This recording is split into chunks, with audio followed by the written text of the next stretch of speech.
동서남북 어디나 땅끝까지 주님만 의지하고 늘어두어 못 보는 백성에게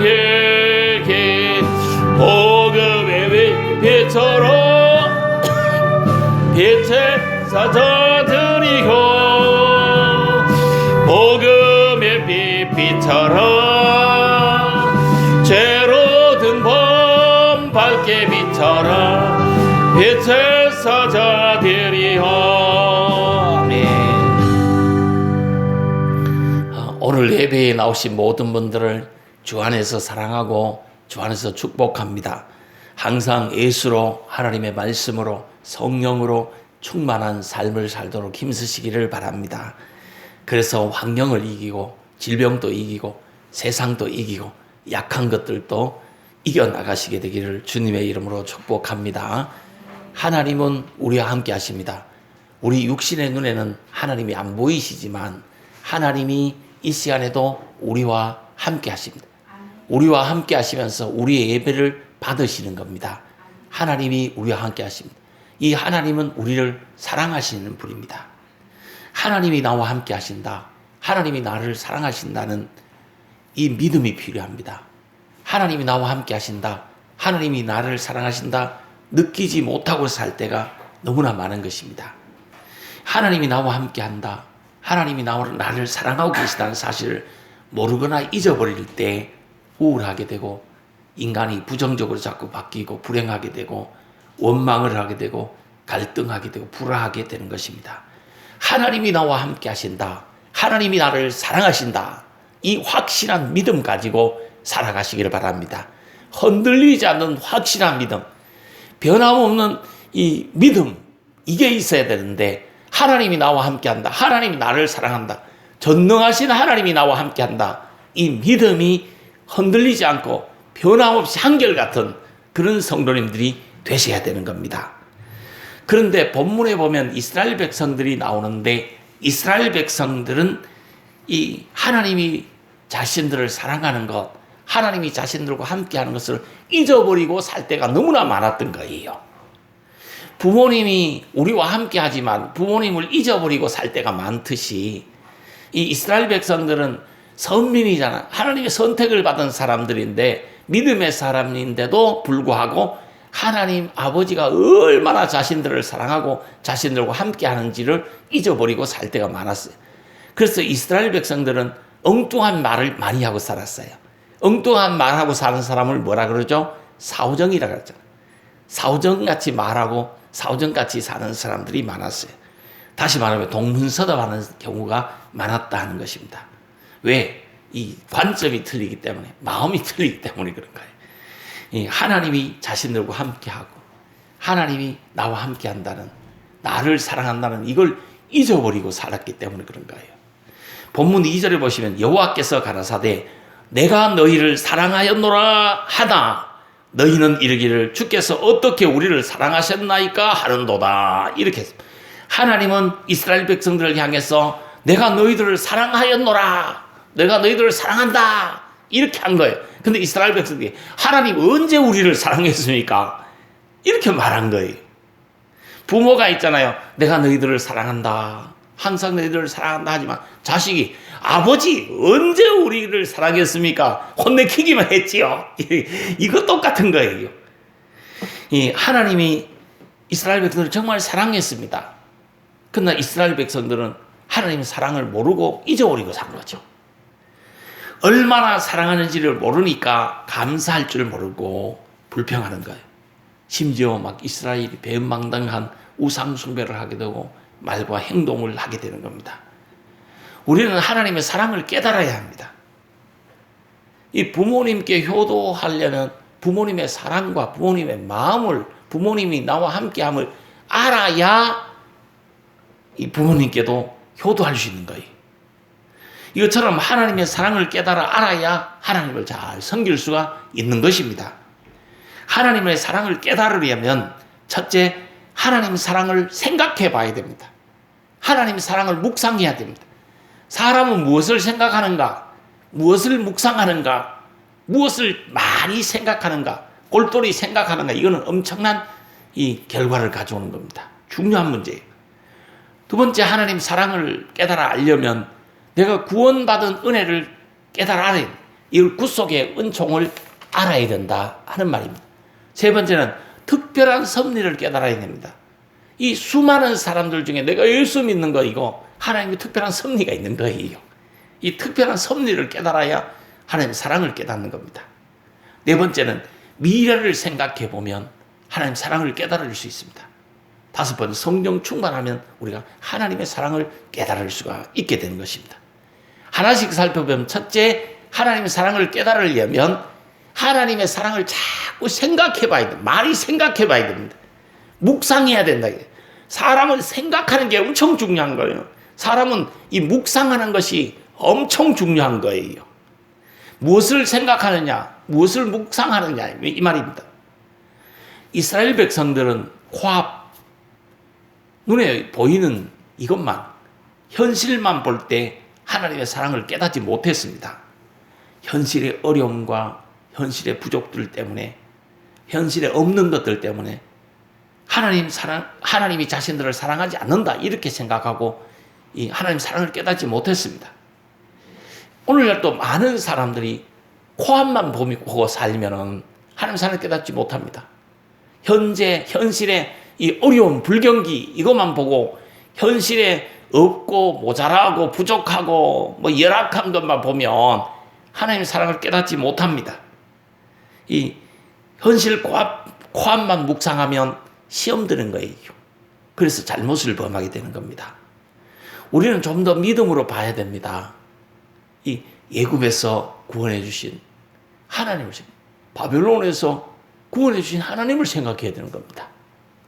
변함없이 함께 하시는 하나님, 변함없이 사랑하고 계신 하나님을 묵상해야 된다, 이 말입니다. 하나님 사랑을 묵상해야 된다, 이거예요.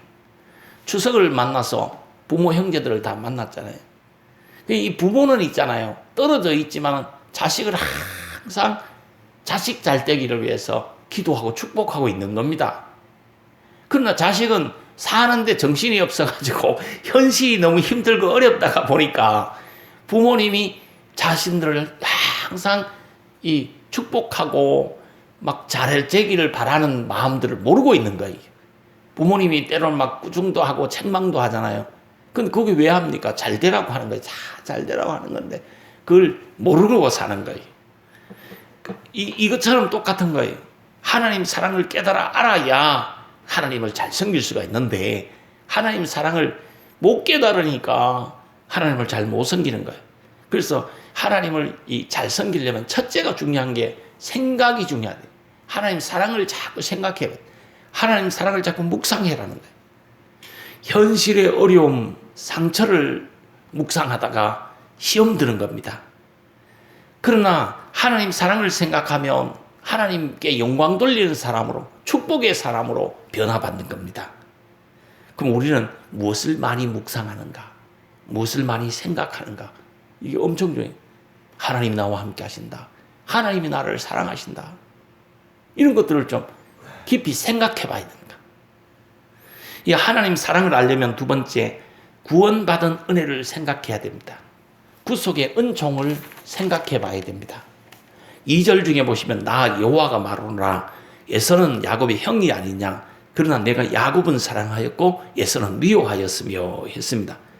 야곱과 에서가 나옵니다. 근데 하나님은 에서는 미워했다. 야곱은 하나님이 선택했다. 사랑했다 하는 겁니다. 왜 야곱을 선택하셨어요? 이건 하나님의 예정이고 하나님의 선택이고 하나님의 은총이고 하나님의 은혜입니다. 야곱이 처음부터 뭐가 잘났어 한 것이 아니에요. 그냥 에서와 야곱이 있었는데 하나님이 그냥 일방적으로 예정해 주신 거예요. 선택해 주신 거예요. 우리가 하나님을 알고 예수를 믿고 사는 것은 하나님의 예정입니다. 하나님의 은총이에요. 하나님의 선택이에요. 하나님의 은혜입니다. 하나님의 선물입니다. 우리가 세상 사람들보다 잘나서 하나님 우리를 구원해 주신 것 아니에요. 우리를 선택하신 것이 아닙니다. 예수를 믿고 내가 구원받았다는 것은 얼마나 큰 은택을 입은 것이고 은총이고 하나님의 사랑인지 큰 복을 받았는 것인지 이걸 깨달아 알아야 되는 거예요. 그럼 하나님을 사랑하게 되는 거예요. 이 하나님 사랑을 알려면 세 번째, 특별한 섭리를 깨달아야 됩니다. 3절에 보시면 에서는 미워하였으며 그의 산들은 황무하게 하였고 그의 산업은 광야에 실랑에게 붙였느니라. 이리 떼들에게 붙였느니라 그랬습니다. 하나님께서 에서 자손과 너희들이 한번 비교해봐라 하는 말입니다. 야곱 자손 즉 이스라엘은 바벨론 포로에서 돌아와 성전을 재건했습니다. 이것은 엄청난 하나님의 은혜요, 하나님의 섭리였습니다. 특별한 섭리였습니다. 그러나 에서 자손은 즉 에돔은 이 포로에서 돌아오지도 못하고 나라 없이 방황하다가 나라를 찾지 못하고 방황하다가 멸망길로 걸어가고 이스라엘 그 중동 역사에서 항상 나쁜 악역을 한 그런 족속이 되는 겁니다. 이 바벨론 포로에서 벗어나게 하신 것은 하나님의 특별한 섭리가 있는 것입니다. 이 바벨론은 뭐를 말하느냐? 가난을 말하는 거예요. 가난의 자리, 노예의 자리, 포로의 자리, 종의 자리, 학대받는 자의 자리, 죄악의 자리, 우상숭배의 자리, 미신의 자리가 바벨론입니다. 이 바벨론에서 벗어나게 하신 하나님께 감사해야 됩니다. 이 바벨론에서 벗어나게 하신 하나님의 섭리를 깨닫고 감사해야 돼요. 이 우리 성도님들은 이 바벨론에서 벗어난 사람들이 미신에서 우상숭배에서 죄악에서 또 불행의 자리에서 또 가난의 자리에서 이 벗어난 사람들이 우리 성도님들 여기서 벗어나게 하신 하나님께 감사해야 됩니다.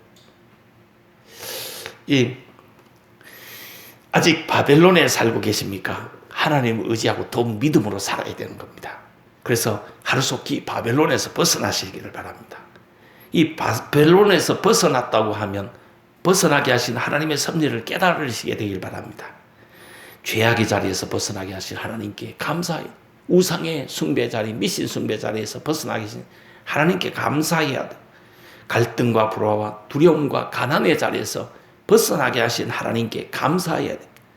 부채, 빚에 쪼달리는 자리에서 벗어나게 하신 하나님께도 감사해요. 그러면 하나님을 사랑하게 된다는 거죠. 네 번째, 하나님 사랑을 알려면 미래를 생각해 봐야 됩니다. 장래에 일어날 일들을 생각해 봐야 합니다. 4절, 5절에 그것을 말하고 있습니다. 에서에게 즉 에돔에게는 소망이 없었습니다. 희망이 없었습니다. 그런데 야곱은 즉 이스라엘은 앞날에 소망이 가득했고 희망이 가득했습니다. 그런데 이스라엘이 무슨 사랑 타령이냐는 말씀이 본문 말씀입니다. 미래를 생각해 봐요. 그러면 하나님의 사랑을 알 수 있다는 거죠. 이 미래에 불신자들은 어디로 갑니까? 지옥으로 갑니다. 그러나 우리 믿는 사람들은 이 하나님 나라 천국으로 가게 되는 것입니다. 우리는 반드시 있잖아요. 지옥 아니면 천국 둘 중에 하나를 가는데 우리가 미래에는 반드시 천국으로 가는 거예요. 이걸 생각하면 하나님의 사랑 감사해요. 나를 천국 갈 수 있는 하나님의 사람 되게 하신 거, 하나님 자녀가 되게 하신 거 감사하셔야 됩니다. 천국이 우리를 기다리고 있는 것입니다. 요한복음 14장 1절에서 3절에 보시면 너희는 마음에 근심하지 말라.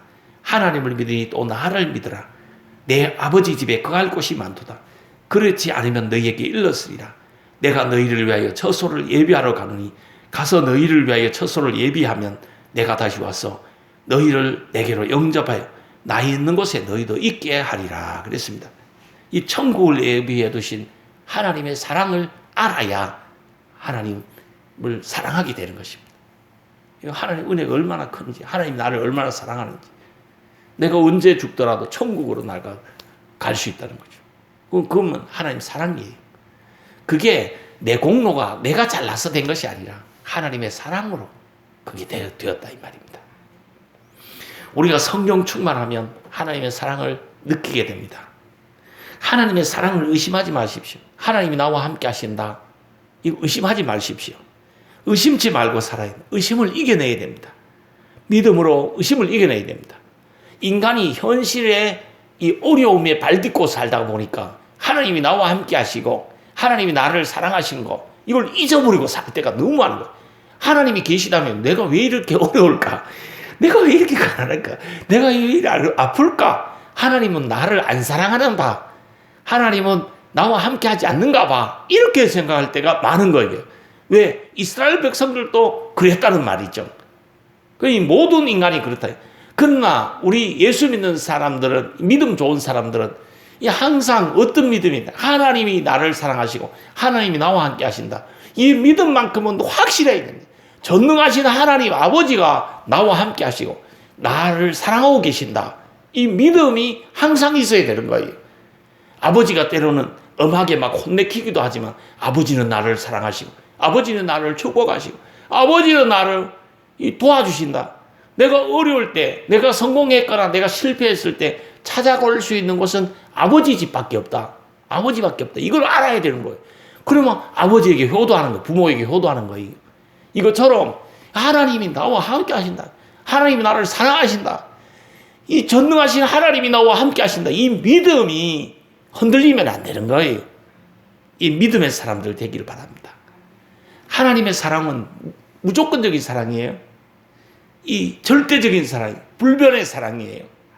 상황을 초월한 사랑이에요. 그러나 인간의 사랑은 상황이 변하면, 처지가 바뀌면 바뀝니다. 형편이 바뀌잖아요. 그럼 사람이 있잖아요. 사람도 바뀌는 거예요. 그러나 하나님의 사랑은 그런 사랑이 아니에요. 무조건적이고 절대적이고 한결같은 불변의 사랑이 하나님의 사랑이에요. 이 세상 끝날까지 하나님이 우리와 함께 하십니다. 전능하신 하나님이 우리와 함께 하십니다. 이 하나님이 우리와 함께 하시면서 우리를 인도하고 계세요. 하나님의 이 사랑을 깨달아 알고 하나님을 잘 섬겨야 돼요. 하나님을 잘 섬기는 최고의 행위가 무엇일까요? 하나님을 최고로 섬기는 행위가 뭘까요? 하나님 잘 섬겨야 되는데, 최상으로 섬겨야 되는데 그 행위가 뭘까요? 행위가 중요한 거예요. 행위가 있어야 되는 거예요. 알고 하나님 잘 섬겨야 된다. 이거 모르는 사람 없어요. 그러나 하나님을 잘 섬기고자 하는 행위가 나타나야 돼요. 행함이 있어야 되는 거예요. 하나님을 잘 섬기는 최상의 행함이 뭡니까? 그건 예배예요. 예배. 그리고 예배를 잘 드리는 것이 하나님을 잘 섬기는 것이 되는 겁니다. 예배를 잘 드려야 이게 하나님 잘 섬기는 것이 되는 거예요. 예배의 성공은 모든 성공의 시작입니다. 예배의 성공은 모든 성공의 시작이요. 예배의 성공은 모든 축복의 이 시작이 되는 것입니다. 예배로 하나님께 영광을 돌려드리고 은혜와 복을 받으시게 되기를 축복합니다. 그럼 예배를 잘 드리려면 어떻게 해야 되느냐? 예배는 대상이 맞아야 됩니다. 예배는 목적이 맞아야 됩니다. 예배는 내용이 맞아야 됩니다. 예배는 상태가 맞아야 됩니다. 예배는 마음이 맞아야 됩니다. 예배는 결과가 맞아야 됩니다. 이 예배를 잘 드린다는 것이 뭐냐? 예배는 대상이 맞아야 되고, 목적이 맞아야 되고, 내용이 맞아야 되고, 상태가 맞아야 되고, 마음이 맞아야 되고, 결과가 맞아야 된다 하는 말입니다. 그럼 하나씩 살펴보면, 첫째, 예배는 대상이 맞아야 된다. 대상이 맞느냐? 예배의 대상은 누굽니까? 하나님이에요. 하나님. 그 6절 말씀이 그걸 말하는 겁니다. 예배의 대상은 하나님인데 이 경외심이 결여된 예배가 문제가 된 거예요. 이스라엘 백성들은 모여서 예배는 엄청 드렸는데 하나님을 경외하는 이 경외심이 결여된 예배를 드려서 하나님 받지 않는다고 한 것이 본문 말씀이에요. 그럼 우리는 하나님을 경외해야 된다. 이 경외심을 가지고 예배해야 된다. 예배를 잘 드려야 된다. 이 말씀이죠. 두 번째, 예배는 목적이 맞아야 된다. 목적이 맞느냐?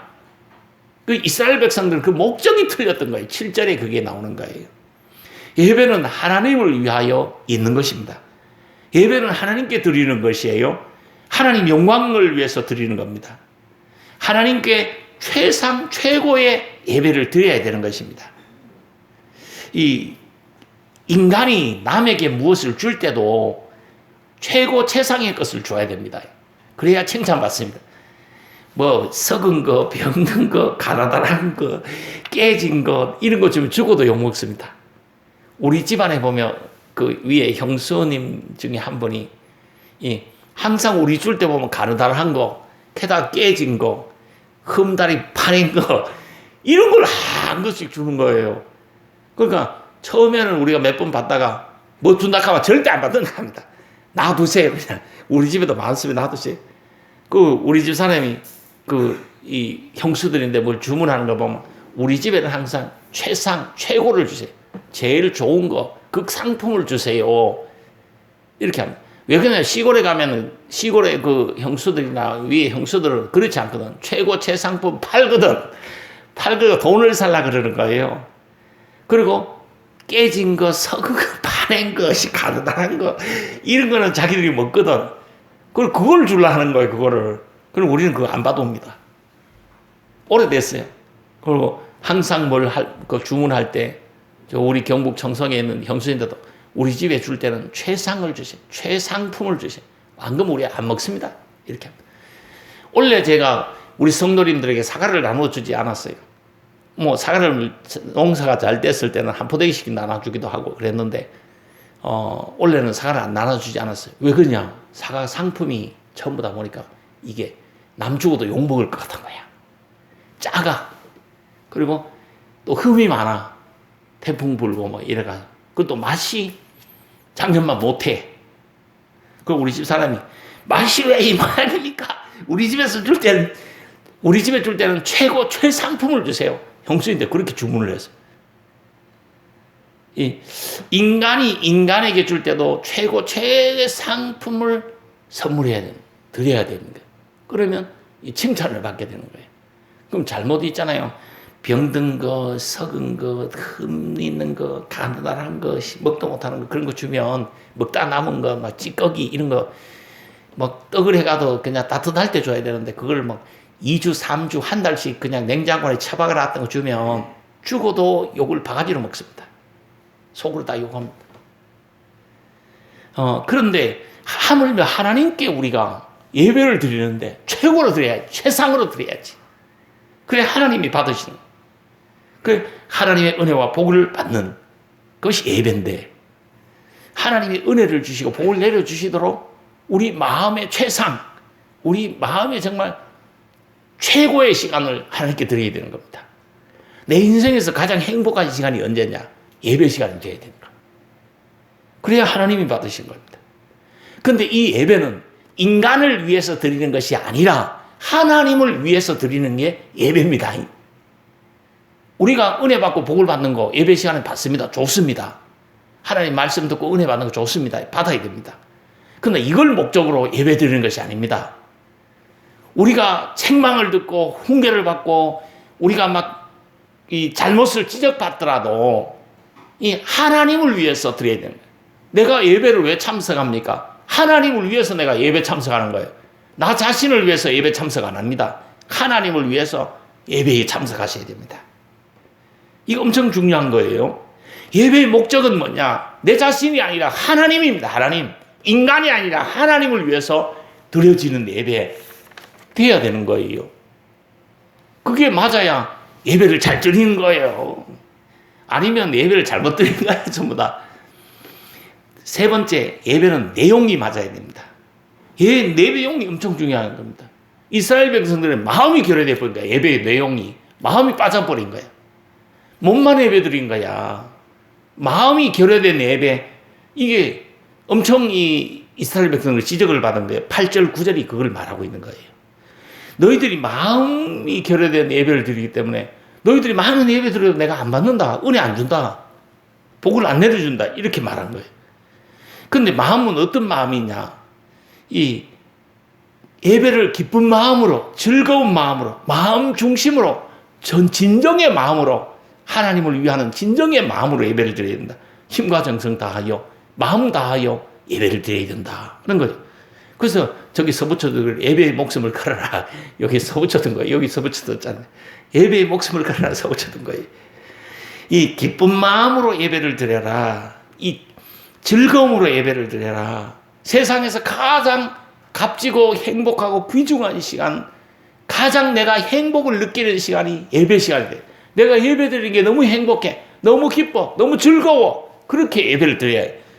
이렇게 예배 드려야 하나님이 받으시는 거예요. 예배의 내용이에요. 예배의 내용이 뭐라고요? 마음이에요, 마음. 마음을 드리는 건데 어떤 마음? 기쁘고 즐겁고 행복한 마음을 가지고 예배를 드려야 되는 거예요. 그걸 하나님이 원하시는 거예요. 네 번째, 예배의 상태를 점검해 봐야 됩니다. 10절이 그걸 말하고 있습니다. 기쁨과 감사와 즐거움으로 드리지 않는 예배는 다 헛되다. 헛된 걸 안 받는다는 거죠. 가인하고 아벨하고 똑같이 제사를 드렸지만은 아벨의 제사는 받으시고 가인의 제사는 하나님이 안 받으신 거예요. 축복과 은혜를 안 내려주신 거예요. 이것처럼 우리가 이 기쁜 마음, 감사한 마음, 즐거운 마음으로 예배를 드려야 하나님이 받으시고 은혜와 복을 내려주시는 거예요. 그러나 이 감사한 마음 없이, 기쁜 마음 없이, 즐거운 마음 없이, 하나님을 위하는 마음 없이 예배 드리는 것 하나님 안 받으신다는 거죠. 하나님이 기쁨이 되게, 기쁨과 즐거움으로 드려야 하나님이 받으신다. 예배는 신령과 진정으로 드려야 그랬습니다. 연합되게 드려야 그랬습니다. 응답되게 드려야 그랬습니다. 우리를 긍휼히 여기소서 하는 심정을 가지고 하나님의 긍휼이 임하도록, 하나님이 감동하시도록 예배를 드려야 되는 겁니다. 그러면 예배에 위로가 임하고 확신이 임하고 능력이 임하고 희망이 임하고 소망이 임하고 성령이 임하고 성령의 불이 임하게 되는 것입니다. 이 예배의 내용이 엄청 중요해요. 예배 상태가 엄청 중요한 거예요. 예배 때는 찬송에 집중하고 기도에 집중하고 말씀에 집중해야 됩니다. 하나님을 생각하면서 예배를 드려야 됩니다. 딴 생각하지 말아요. 예배 시간에는 찬송에 집중하고 기도에 집중하고 말씀에 집중해야 되는 겁니다. 우리 교회는 있잖아요. 찬송하고 기도하고 예배드리고 전도하고 여기에 집중하자고 하잖아요. 그래서 제가 음악에 교회에서 보험하는 거, 교회에서 다단계 하는 거, 교회에서 돈 빌려달라고 하는 거 음악에 금했잖아요. 이 자리에 계신 분들이 알고 계세요. 이 교회 저 교회 찾아다니면서 모든 성도들에게 다 돈 빌려달라고 하고 돈 안 빌려준다고 막 욕을 하고 막 이런 사람도 있어요. 요즘 저도 요즘 겁나요. 누가 뭐 전화 오면 또 돈 빌려달라고 할까봐 진짜 겁난다니까. 그래서 나는 돈 한 푼도 없다 그럽니다. 아예 난 없으니까 내인도 오지 마라 그럽니다. 사실 그게 없겠어요. 있기야 좀 있습니다. 그러나 없다고 그러는 거 그게 속편한 거예요. 아, 돈 빌려달라고 하는데 그 참 입장 난처하다고 그게. 그 우리 교회는 앞으로 절대 성도들 간에 돈 빌려달라는 거 딱 거절하세요. 보험도 거절하세요. 다단계도 거절하세요. 그리고 성도는 찬송 드리고 기도하고 예배 드리고 전도하는데 집중해야 되는 거예요. 예배를 잘 드린다는 것은 찬송에 집중하고 기도에 집중하고 말씀에 집중하는 거예요. 다른 거 필요 없어요. 그걸 잘하는 게 예배 잘 드리는 거예요. 이 마음이 중요한 거예요. 생각이 중요한 거예요. 마음을 점검하고 생각을 점검하고 기쁨으로 즐겁게 집중해서 예배를 드려야 되는 겁니다. 12절, 13절이 그걸 말하는 겁니다. 마음의 기쁨이 결여된 예배, 이 이스라엘 백성이 이걸 드린 거야. 그러니까 하나님이 예배 안 받는다 한 거야. 그게 본문 말씀이에요. 기뻐서 기쁨으로 즐겁게 즐겨 예배를 드려라. 기뻐서 즐겁게 사모함으로 예배를 드리라는 겁니다. 마지막 6번째, 결과를 점검해라는 겁니다. 좋은 것을 드려 하나님께서 좋은 것을 내려주시도록 예배를 드려라. 14절입니다. 예배를 드리는 사람의 심정의 상태가 중요하고 이 심령의 상태가, 마음의 상태가 엄청 중요한 거예요. 좋은 것 드려서 이 좋은 마음을 들여서 예배를 드려라. 본문에 보시면 좋은 것이 있거늘 했습니다. 너희들 중에 예배 드릴 수 있는 좋은 수것들이 있거늘, 그걸 제껴놓고 병든 것, 그냥 절름발이 뭐 대도 않은 것, 그걸 사람에게 주어도 욕들에 먹을 것, 그런 걸 가지고 예배를 드린다. 이렇게 지적한 거예요. 가장 중요한 예배에 이 심령, 마음, 내 소중한 마음을, 마음 중심을 하나님께 드리는 거, 그게 예배가 되어야 됩니다. 예배를 잘 드리라 이 말이지. 더욱 하나님이 나와 함께 하신다. 하나님이 나를 사랑하신다. 이 하나님의 사랑을 깨달아 알아야 예배를 잘 드리는 거예요. 이 하나님의 사랑을 깨달아 아는 사람은 예배 잘 드리는 사람이요. 이 하나님이 나와 함께 하신다. 전능하신 하나님이 나와 함께 하신다. 하나님이 나를 사랑하신다. 이 확고한 믿음 속에서 하나님 사랑을 알고 이 하나님을 사랑하는 최고 최상의 표현으로 행위로 예배를 잘 드려야 되는 거예요. 예배를 잘 드려서 하나님의 기쁨이 되고 은혜와 복을 받는 복된 성도들이 되시기를 축복합니다. 기도하도록 하겠습니다.